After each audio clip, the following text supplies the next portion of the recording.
वल्लभो विजयते।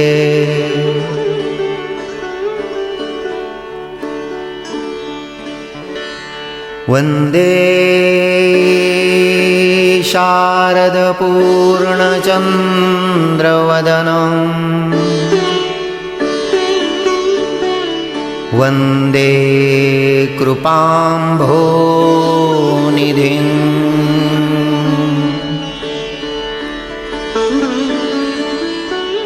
वन्दे शम्भुपिनाकखण्डनकरम् वन्दे स्वभक्तप्रियम्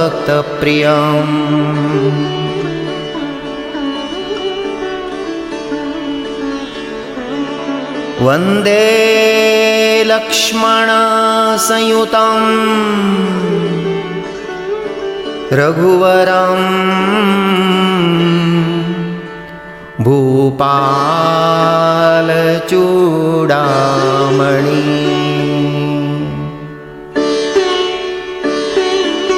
वन्दे ब्रह्मपरात्परम्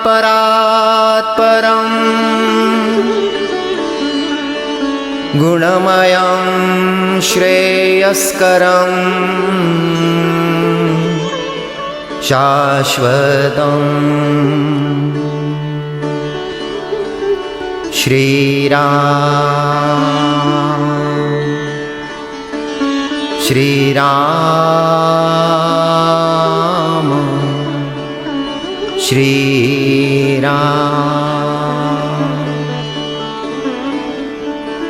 अथ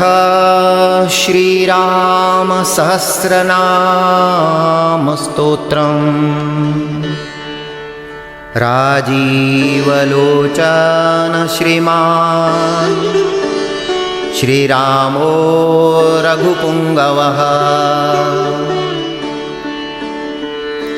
रामभद्र सदाचारो राजेन्द्रो जानकीपतिः अग्रगण्यो वरेण्यश्च वरद परमेश्वरः जनार्दनो जितामित्र परार्थैकप्रयोजनः विश्वामित्रप्रियो दान्तः शत्रुजित् शत्रुतापनः सर्वज्ञ सर्वदेवादि शरण्यो वालिमर्दनः ज्ञानभाव्यो परिच्छेद्यो वाग्मी सत्यव्रतशुचि ज्ञानगम्यो दृढप्रज्ञः खरध्वंसी प्रतापवान् द्युतिमानात्मवान् वीरो जितक्रोधोरिमर्दनः विश्वरूपो विशालाक्षः प्रभुपरिवृढो दृढा ईश खड्गधर श्रीमान् कौशल्येयो नसूयकः विपुलावासो महोरस्क परमेष्टिपरायणः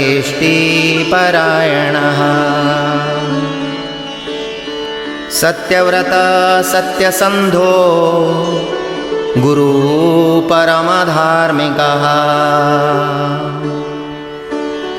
लोकज्ञो लोकवन्द्यश्च लोकात्मा लोककृत्परः अनादिर्भगवान् सेव्यो जितमायो रघुद्वः रामो दयाकरो दक्षः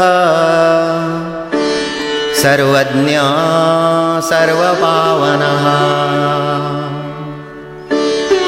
ब्रह्मण्यो नीतिमान् गोप्ता सर्वदेवमयो हरिः सुन्दरपीतवासाश्च सूत्रकार पुरातनः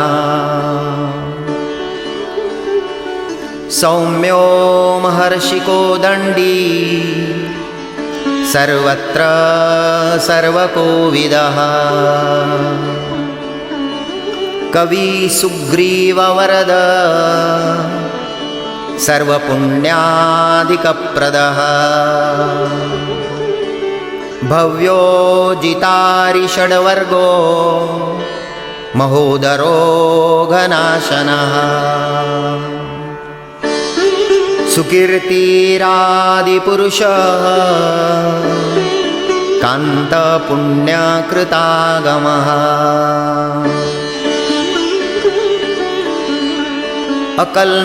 अकल्मषश्चतुर्बाहु सर्वावासो दुरासदः स्मितभासी निवृत्तात्मा स्मृतिमान् वीर्यवान् प्रभुः धीरोदान्तो घनश्यामः सर्वायुधविशारदः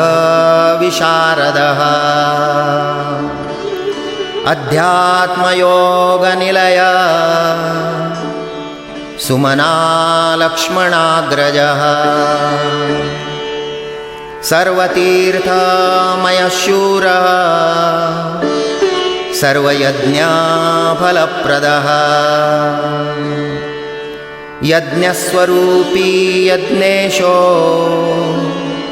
जरामरणवर्जितः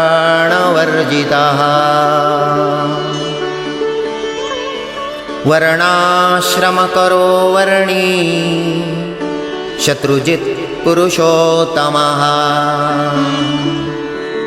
विभीषण प्रतिष्ठाता परमात्मा परात्परः प्रमाणभूतो दुर्ज्ञेयः पूर्ण परपुरञ्जयः अनन्तदृष्टिरानन्दो धनुर्वेदो धनुर्धरः गुणाकरो गुणश्रेष्ठ सच्चिदानन्दविग्रह अभिवन्द्यो महाकायो विश्वकर्मा विशारदः विनीतात्मा वीतरागस् तपस्वीशो जनेश्वरः कल्याणप्रकृतिकल्प सर्वेश सर्वकामदः अक्षयपुरुष साक्षी केशव पुरुषोत्तमः लोकाध्यक्षो महामायो विभीषण वरप्रदः आनन्दविग्रहो ज्योतिर्हनुमत्प्रभुरव्ययः भ्राजिष्णुसहनो भोक्ता सत्यवादी बहुश्रुतः सुखदकारणं कर्ता भवबन्धविमोचनः देवचूडामणिर्नेता ब्रह्मण्यो ब्रह्मवर्धनः संसारोत्तारको राम सर्वदुःखविमोक्षकृत विद्वत्तमो विश्वकर्ता विश्वहर्ता च विश्वकृत् नित्यो नियतकल्याण सीताशोकविनाशकृत् काकुत्स्थ पुण्डरीकाक्षो विश्वामित्रभयापः मारीचमथनो रामो विराधवधपण्डितः दुःस्वप्ननाशनो रम्यः किरीटी त्रिदशाधिपः महाधनुर्महाकायो भीमो भीमपराक्रमः तत्त्वस्वरूपी तत्त्वज्ञस्तत्त्ववादी सुविक्रमः भूतात्मा भूतकृत्स्वामी कालज्ञानी महापटुः अनिर्विण्णो गुणग्राही निष्कलङ्कः स्वभावभद्रशत्रुघ्नः केशवस्थाणुरीश्वरः भूतादिशम्भुरादित्य स्तविष्ठः शाश्वतो ध्रुवः कवची कुण्डली चक्री खड्गी भक्तजनप्रियः अमृत्युर्जन्मरहितः सर्वजित् सर्वगोचरः अनुत्तमो प्रमेयात्मा सर्वादिरगुणसागरः समात्मा समगो जटामुकुटमण्डितः अजेय सर्वभूतात्मा विश्वक्सेनो महातपः लोकाध्यक्षो महाबाहुर् अमृतो वेदवित्तमः सहिष्णुः सद्गतिशास्ता विश्वयोनिर्महाद्वितीः अतीन्द्र ऊर्जितप्रांशु उपेन्द्रो वामनो बली धनुर्वेदो विधाता च ब्रह्मा विष्णुश्च शङ्करः हंसो मरीचिर्गोविन्दो रत्नगर्भो महामती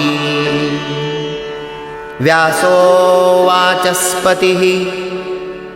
सर्वदर्पितासुरमर्दनः जानकीवल्लभः पूज्य प्रकटप्रीतिवर्धनः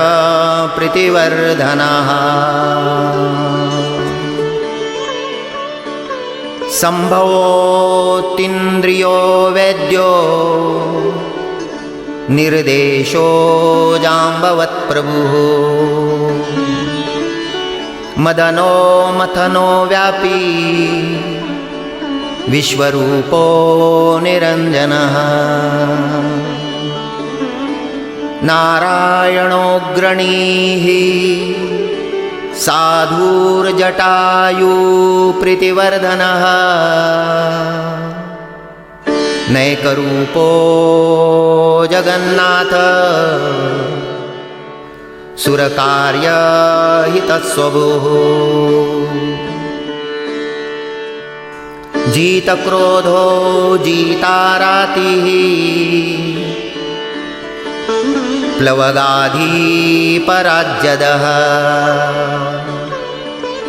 वसुदसुभुजो नैकमायो भव्यप्रमोदनः चण्डांशु सिद्धिदकल्प शरणागतवत्सलः अगदो रोगहर्ता च मन्त्रज्ञो मन्त्रभावनः सौमित्री वत्सलो धुर्यो व्यक्ताव्यक्तस्वरूपधृ वसिष्ठो ग्रामणी श्रीमान् अनुकूलप्रियं वद अतुलसात्विको धीर शरासनविशारदः ज्येष्ठ सर्वगुणोपेत शक्तिमांस्ताटकान्तका वैकुण्ठप्राणिनां प्राण कमठकमलापतिः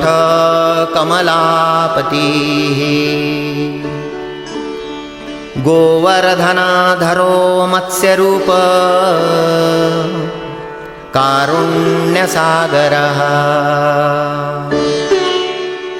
कुम्भकर्णप्रभेत्ता च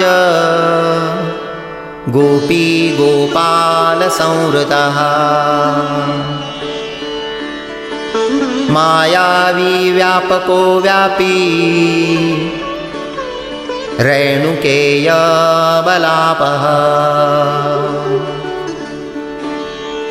पिनाकमथनो वन्द्यः समर्थो गरुडध्वजः लोकत्रयाश्रयो लोकचरितो भरताग्रजः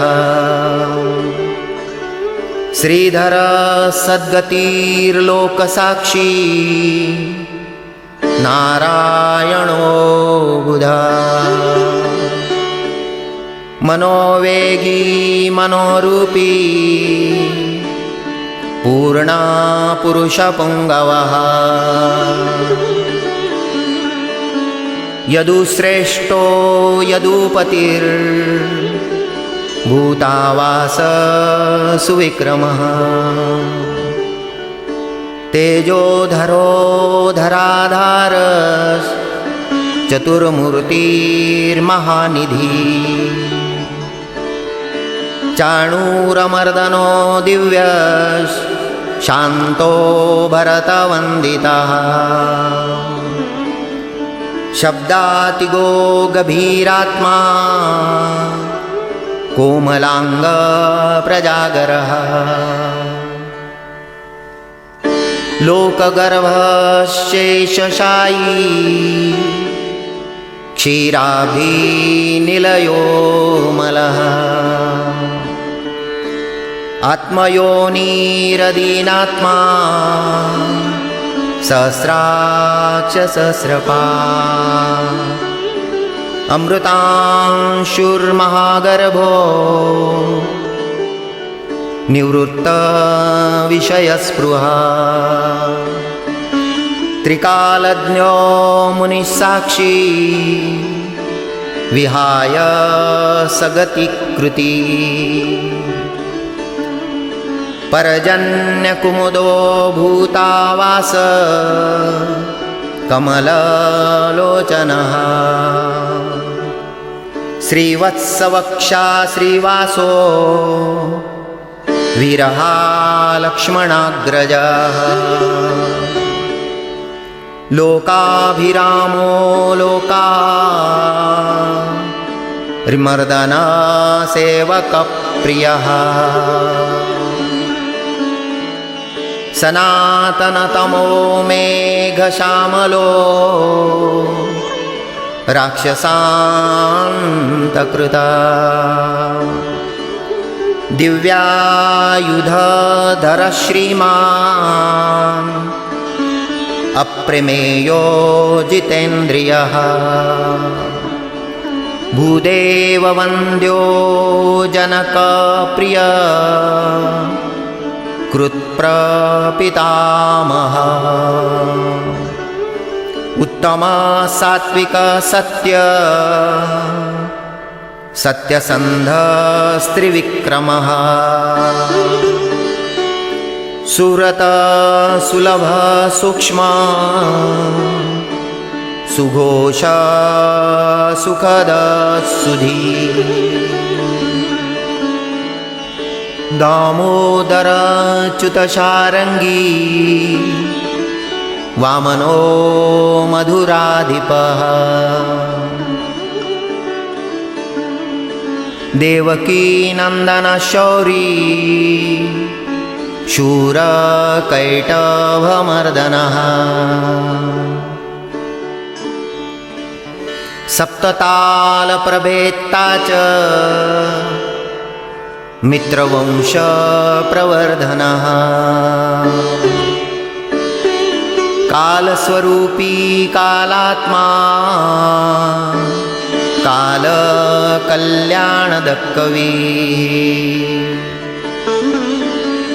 संवत्सर ऋतुपक्षो ययनं दिवसो युगः स्तव्यो विविक्तो निर्लेप सर्वव्यापी निराकुलः अनादिनिधना सर्वलोक पूज्यो निरामया रसो रसज्ञसारज्ञो लोकसारो रसात्मकः सर्वदुःखातिगो विद्या राशि परमगोचरः शेषो विशेषो विगत कल्मषो रघुनायक वर्णश्रेष्ठो वर्णवाह्यो वर्ण्यो वर्ण्यो गुणोज्ज्वला कर्मसाक्षमरश्रेष्ठो देवदेव सुखप्रदः देवादिदेवो देवर्षिर्देवासुरनमस्कृतः सर्वदेवमयश्चक्री शारङ्गपाणिरगुत्तमः मनोबुद्धिरहङ्कार प्रकृति पुरुषो व्ययः अहल्या पावनस्वामी पितृभक्तो वरप्रदः न्यायो न्यायी नयी श्रीमान् नयो नगधरो ध्रुवा लक्ष्मी विश्वंभरा भरता देवेन्द्रो बलिमर्दनः वाणारिमर्दनो यज्वान् उत्तमो मुनिसेवितः देवाग्रणी शिवध्यान तत्पर परम पर सामगेय प्रियो क्रूर पुण्यकीर्ति सुलोचनः पुण्यपुण्याधिकपूर्व पूर्णपूरयितारवी जटिलकल्मषध्वान्त प्रभञ्जन विभावसु अव्यक्तलक्षणो व्यक्तो दशाश्च द्वीपकेसरी कलानिधि कलानाथो कमलानन्दवर्धना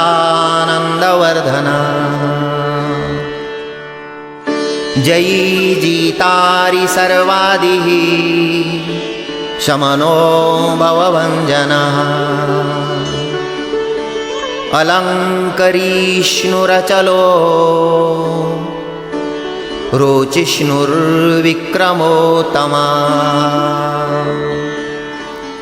आशु शब्दपति शब्द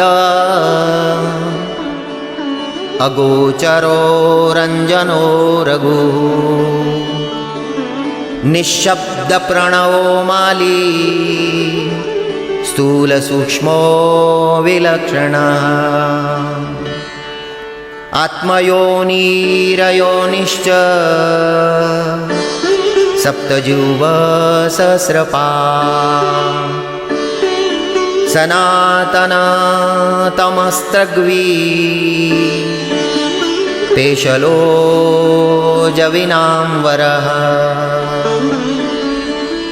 शक्तिमान् शङ्खबृन्नाथ गदापद्मरथाङ्गभृ निरोहो निर्विकल्पश्च चिद्रूपो वीतसाध्वसः शतानन सहस्राक्ष शतमूर्तिर्घनप्रभः हृत्पुण्डरीकशयन कठिनो द्रवैव च उग्रो ग्रहपति श्रीमान् समर्थो नरथनाशनः अधर्मशत्रुरक्षोघ्ना पुरुहूतपुरुष्टुता ब्रह्मगर्भो बृहद्गर्भो धर्मधेनुर्धनागमः हिरण्यगर्भो ज्योतिष्मान् सुललाट सुविक्रमः शिवपूजारत श्रीमान् भवानी प्रियकृद्वशी नरो नारायणश्याम कपर्दीनीललोहितः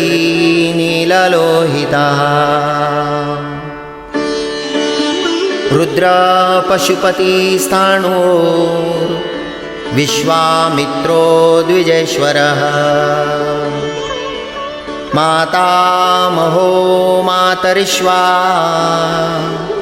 विरञ्चो विष्टरश्रवः अक्षोभ्य सर्वभूतानां चण्डसत्यपराक्रमः वालखिल्यो महाकल्पः कल्पवृक्षकलाधरः निधागस्तपनो मोघ श्रीलक्ष्मणपरबलापृह कबन्दमथनो दिव्य कम्बुग्रीव शिवप्रियः शङ्खो नीलसुनिष्पन्नः सुलभ शिशिरात्मकः असंसृष्टोतिथिशूर प्रमाथी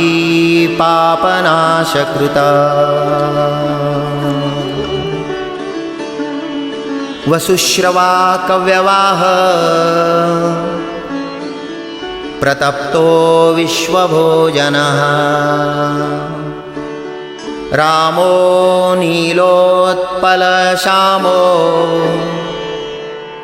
ज्ञानस्कन्दो महाद्युतिः पवित्रपादपापारीर्मणिपूरो नभोगतिः उत्तारणो दुष्कृतिः दुर्धर्षो दुस्सहो भया अमृतेशोऽमृतवपु धर्मी धर्मकृपाकरः भर्गो विवस्वानादित्यो योगाचार्यो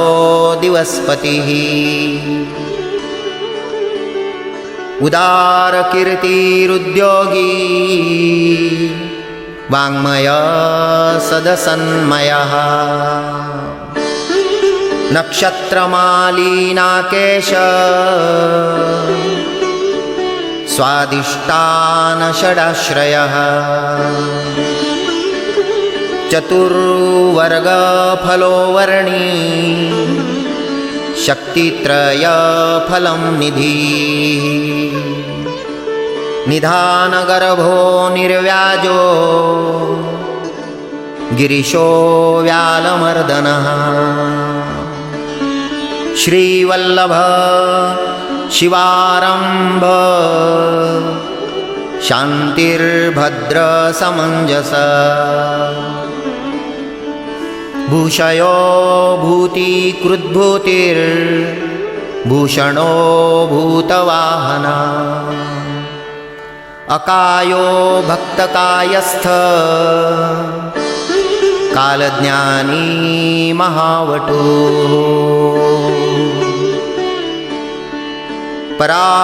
परार्थवृत्तिरचलो विविक्तश्रुतिसागरः स्वभावभद्रो मध्यस्थः संसारभयनाशनः वेद्यो वैद्यो वियद्गोप्ता सर्वामरमुनीश्वरः सुरेन्द्रकर्णं कर्म कर्मकृत् कर्म्याधोक्षजः ध्येयो धुर्योधराधीश संकल्प शर्वरीपतिः परमार्थ गुरुर्वृद्धः शुचिराश्रितवत्सलः विष्णोर्जिष्णोर्विभुर्वन्द्यो यज्ञेशो यज्ञपालकः प्रभविष्णुर्ग्रशिष्णुश्च लोकात्मा लोकभावनः केशव केशिहा काव्य कविकारणकारणम् कालकर्ता कालशेषो वासुदेव पुरुष्टुता आदिकर्ता वराहश्च माधवो मधुसूदनः नारायणो नरो हंसो विश्वक्सेनो जनार्दनः विश्वकर्ता महायज्ञो ज्योतिष्मान् पुरुषोत्तमः वैकुण्ठपुण्डरीकाक्ष कृष्णसूर्यसुरार्चितः नारसिंहो महाभीमो वक्रदंष्ट्रो नखायुधः आदिदेवो जगत्कर्ता योगीशो गरुडध्वजः गोविन्दो गोपतिर्गोप्ता भूपतिर्भुवनेश्वरः पद्मनाभो ऋषिकेशो धाता दामोदरप्रभुः त्रिविक्रमस्त्रिलोकेशो ब्रह्मेश प्रीतिवर्धनः वामनो दुष्टदमनो गोविन्दो गोपवल्लभः भक्तप्रियोच्युतः सत्यकीर्ति धृतिस्मृतिः कारुण्यं करुणो व्यास पापहा शान्तिवर्धन सन्न्यासी शास्त्रतत्त्वज्ञो मन्दराद्रिनिकेतनः बदरीनिलयशान्त तपस्वी वैद्युतप्रभा भूतावासो गुहावास श्रीनिवास श्रियपतिः तपोवासो मुदावास सत्यवास सनातनः पुरुष पुष्कर पुण्यः पुष्कराक्षो महेश्वरः पूर्णमूर्ति पुराणज्ञ पुण्यद प्रीतिवर्धनः शङ्खी चक्री गदी शारङ्गी लाङ्गली मुसली हली किरीटी कुंडली हारी मेखली कवची ध्वजी योद्धा जेता महावीर्य शत्रुजित शत्रुतापनः शास्ता शास्त्रकर शास्त्रं शंकर शंकर स्तुता सारथी सात्विक स्वामी सामवेद प्रिय समा पवन संहत शक्तिः संपूर्णांग समृद्धिमान् स्वर्गद कामद श्रीद कीर्तिदो कीर्तिनाशनः मोक्षद पुंडरीकाक्ष क्षीराब्धि कृतकेतनः सर्वात्मा सर्वलोकेश प्रेरक पापनाशनः सर्वव्यापी जगन्नाथ सर्वलोक महेश्वरः सर्गस्थित्यन्तकृद्देव सर्वलोक सुखावः अक्षय्य शाश्वतोऽनन्त क्षयवृद्धि विवर्जितः निर्लेपो निर्गुणा सूक्ष्मो निर्विकारो निरंजनः सर्वोपाधि विनिर्मुक्त सत्तामात्र व्यवस्थितः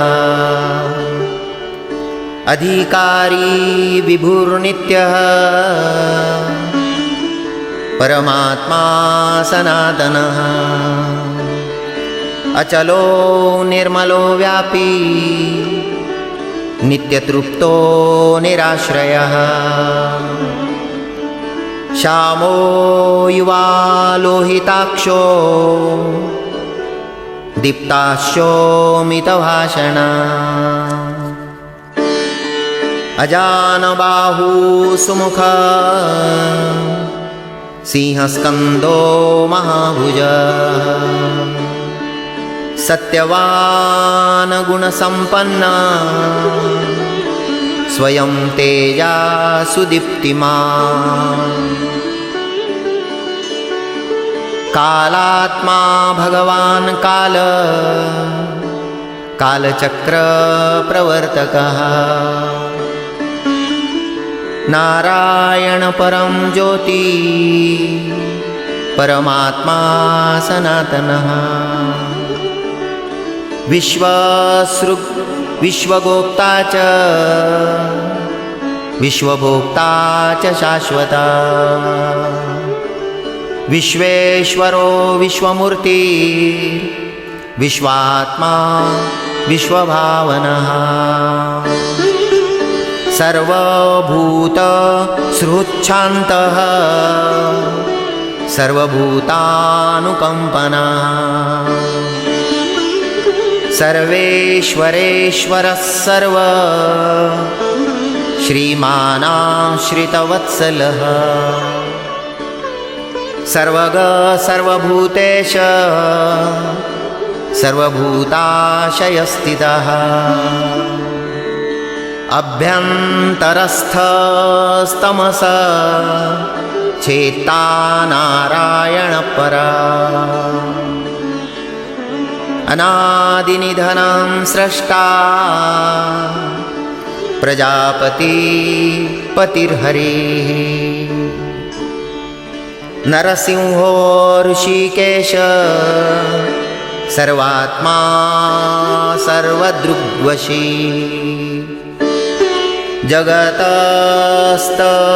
जगतस्थुश्चैव प्रभुर्नेता सनातनः कर्ता धाता विधाता च सर्वेषां प्रभुरीश्वरः सहस्रमूर्तिर्विश्वात्मा विष्णुर्विश्वदृग्व्ययः पुराणपुरुषस्रष्टा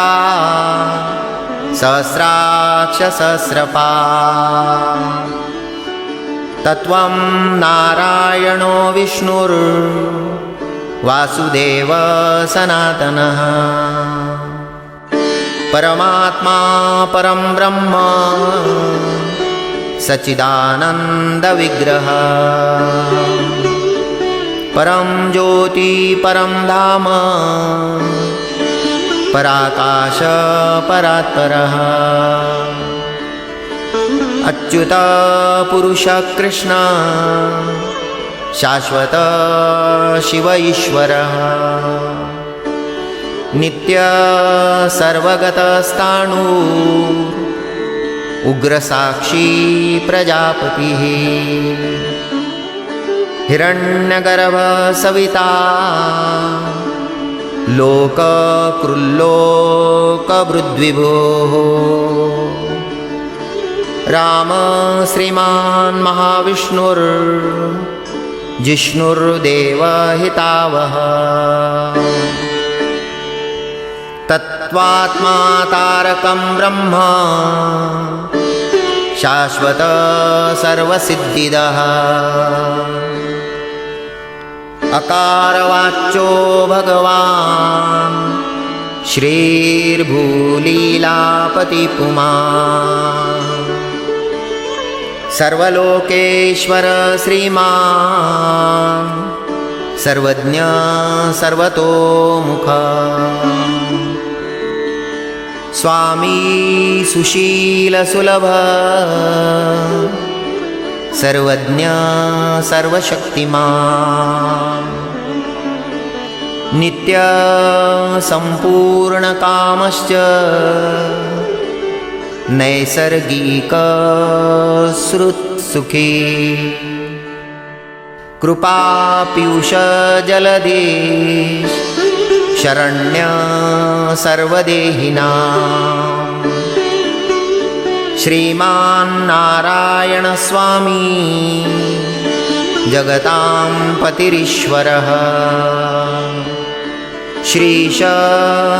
शरण्यो भूतानां संश्रिताभीष्टदायकः अनन्तश्रीपतिरामो गुणभृन्निर्गुणो महान् इति श्रीरामसहस्रनामस्तोत्रं सम्पूर्णम् राम राम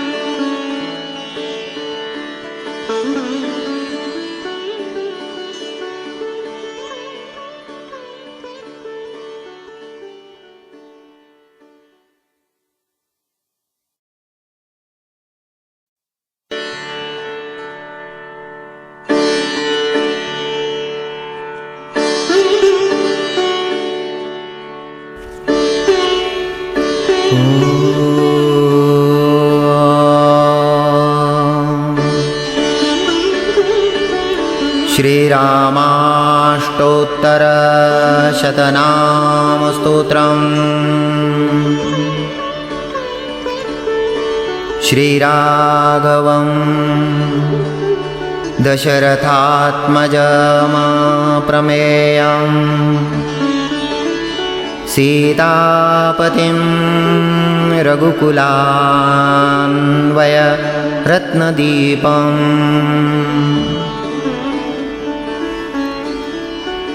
अजानुबाहुमरविन्द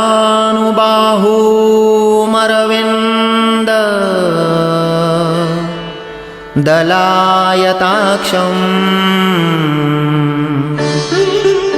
रामं निशाचर विनाशकरं नमामि। वैदेही सहितं सुरद्रुमतले हेमे महामण्डपे मध्ये पुष्पकमासने मणिमये वीरासने सुस्थितम् अग्रे वाचयति प्रभञ्जनसुते तत्त्वं मुनिभ्यः परमम् व्याख्यातं भरतादिभिः परिवृतं रामं भजे श्यामलम्। श्रीरामो रामभद्रश्च रामचन्द्रश्च शाश्वतः राजीवलोचनः श्रीमान् राजेन्द्रो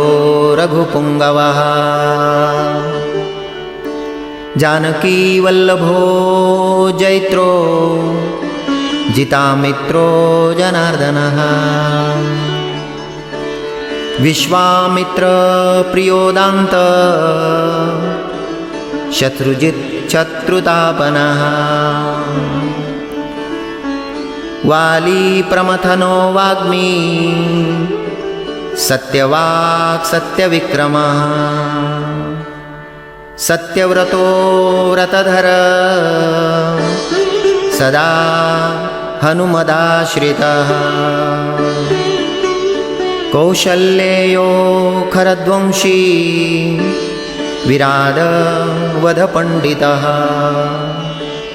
विभीषणपरित्राता हरकोदण्डखण्डनः सप्ततालप्रभेत्ता च दशग्रीवशिरोहरः जामदग्न्यमहादर्प दलनस्ताटकान्तकः वेदान्तसारो वेदात्मा भवरोगस्य भेषजम् दूषणत्रिशिरो हन्ता त्रिमूर्तिस्त्रिगुणात्मकः त्रिविक्रमस्त्रिलोकात्मा पुण्यचारित्रकीर्तनः त्रिलोकरक्षको धन्वी दण्डकारण्यपावनः अहल्याशापशमनः पितृभक्तो वरप्रदः जितेन्द्रियजितक्रोधो जितामित्रो जगद्गुरुः वृक्षवानरसङ्घाती चित्रकूटसमाश्रयः जयन्तत्राणवरद सुमित्रापुत्रसेवितः सर्वदेवादिदेवश्च मृतवानरजीवनः माया मारीचहन्ता च महादेवो महाभुजः सर्वदेवस्तुतः सौम्यो ब्रह्मण्यो मुनिसंस्तुतः महायोगी महोदार सुग्रीवेप्सितराज्यदः सर्वपुण्याधिकफलः स्मृतसर्वाघनाशनः आदिदेवो महादेवो महापूज्य एव च पुण्यो दयोदयासार पुराणपुरुषोत्तमः स्मितवक्त्रो मिताभाषी पूर्वभाषी च राघव अनन्तगुणगम्भीरो धीरोदात्त गुणोत्तमः मायामानुषचारित्रो महादेवादिपूजितः सेतुकृज्जित्वारीश सर्वतीर्थमयो हरि श्यामाङ्गसुन्दरशूर पीतवासाधनुर्धरः सर्वयज्ञाधिपो यज्वा जरामरणवर्जिता शिवलिङ्गप्रतिष्ठाता सर्वावगुणवर्जिता परमात्मा परं ब्रह्म सच्चिदानन्दविग्रह परं ज्योति परं धाम पराकाश परात्परा परेश पारग पार सर्वदेवात्मक परः इति श्रीरामाष्टोत्तरशतनामस्तोत्रं सम्पूर्णम्। ॐ श्रीरामचरणार्पणमस्तु। राम राम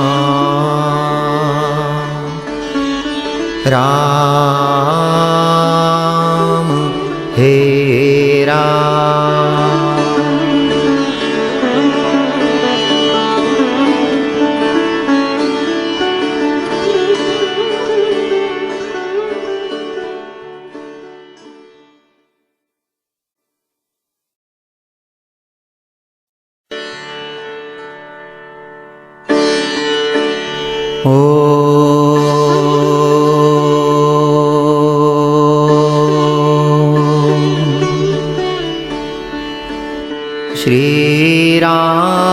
श्रीरामचन्द्र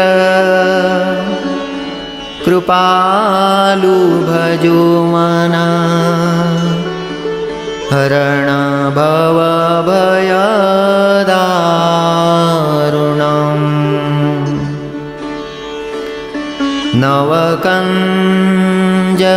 नवकञ्जलोचन कंजमुख करकंजपद कंजारुणम् कंदर्पगणित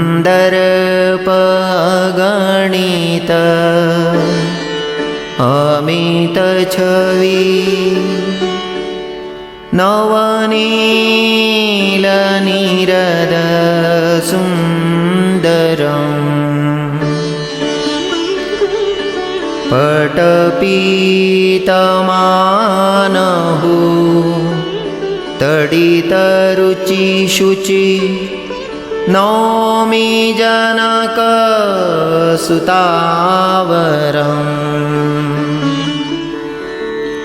भजुदीनबन्धु दिनेश दानव दैत्यवंशनिकन्दनं रघुनन्द आनन्दकन्द कुशलचन्द दशरथनन्दनं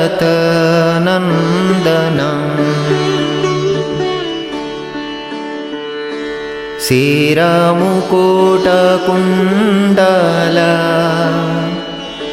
तिलकचारु उदारु अङ्गविभूषणम्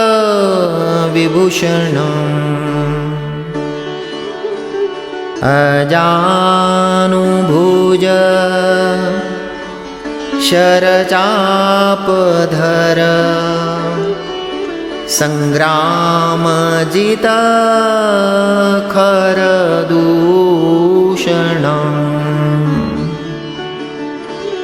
इति वदति तुलसीदास शङ्करशेष मुनिमानारञ्जनम्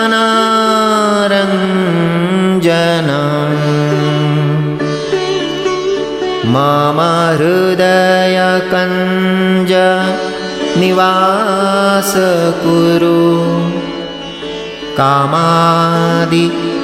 खलदलगञ्जनम्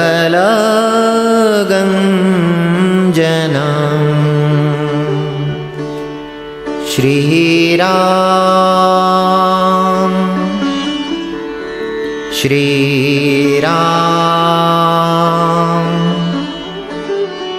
श्रीराम।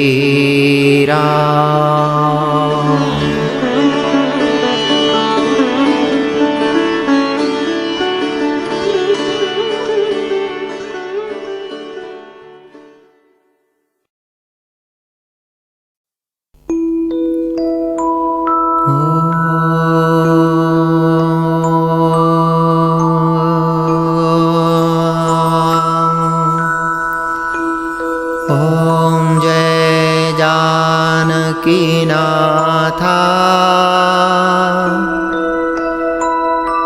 हो प्रभु जय श्री रघुनाथा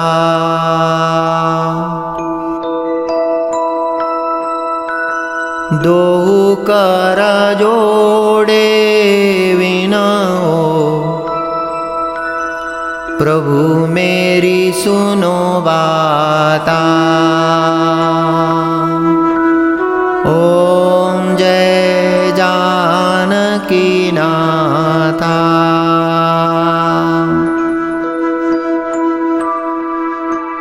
तुम रघुनाथ हमारे प्राण पिता माता तुम हो सजन संगाति भक्ति मुक्तिदाता। ओम जय जानकी नाथा 84 प्रभु फंद छुड़ाओ मेटो यमत्रासा निसदीन प्रभु मोहि राखो अपने संग साथा। ओम जय जानकी नाथा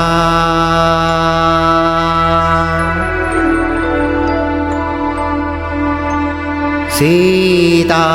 राम लक्ष्मण भरत शत्रुघ्न संगचारो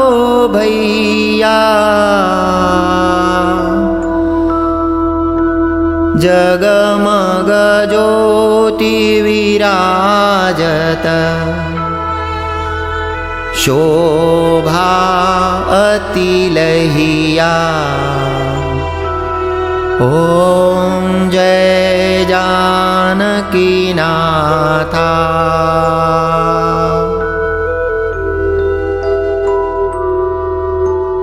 हनुमत नाद बजावता